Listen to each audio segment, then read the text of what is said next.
ihe dịka ndị ntorobịa 50 bụ ndị natagoro ọzụzụ ma natakwazi ngwaọrụ ebunyere ha n'efu ha ga-eji wee kwudoro onwe fa ma bụkwazi alụ ndị na-ewe ndị ọrụ. Ya bụ ọzụ nke bụ Ace for Women, Adolescents and Children International Organization AWACIO na nkwado ụlọakụ etiti Naịjirịa chịkọbara ya were ọnọdụ n'ebe Ụmụezu Enugu kwudi na kansụl njikọ ka Amaka Chibụzọ Okoye ga-akọlụrụ gị akụkọ a n'isi.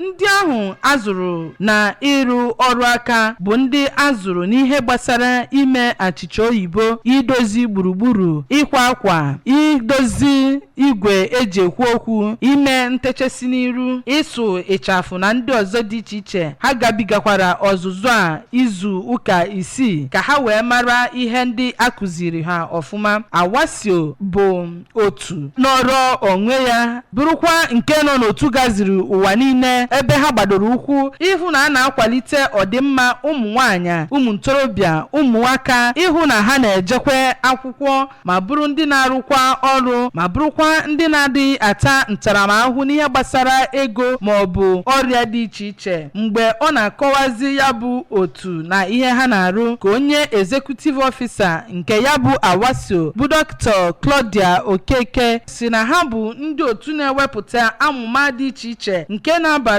ụmụ nwanyị, ndị ntorobịa na ụmụaka uru, ebe ha negere anya ịzụ mmadụ 70 na Anambra Central District mana ha gaziri n'iru ma zụọ mmadụ 50 bụrụkwa ndị ha nwere olileanya na ha ga-aga n'iru ịzụ ndị ọzọ ma ụbọchị na-aga. Onye na-anọchite anya ndị CBN bụ Maazị Godfrey Ntaji nwere nchekwube na ihe gbasara ịzụpụta mmadụ na ọrụ aka bụ ihe ga-aga n'iru ime na a na-akwalite ndụ ma ihe gbasara ego na ndụ onye ọbụla karịchasịa ndị Anambra Central District ma sikwaza na ha na-eme nke a site na ngalaba nke ha kpọrọ Corporate Social Responsibility Initiative. N'ozi ekele ya ka onye Managing Director Anambra Broadcasting Service Ọka bụ Sir Chido Obidiegwu onye kwupụtara okwu site n'aka onye Acting Director News and Current Affairs Department nke ABS bụ Oliakụ Judy Jeff Nwabeze sịrị na amụma akụziri ndị a bụ ihe aka na-achị Anambra State na-akpọ oku ka ndị mmadụ na-echeta ebe ha si wee pụta ma sịkwazịa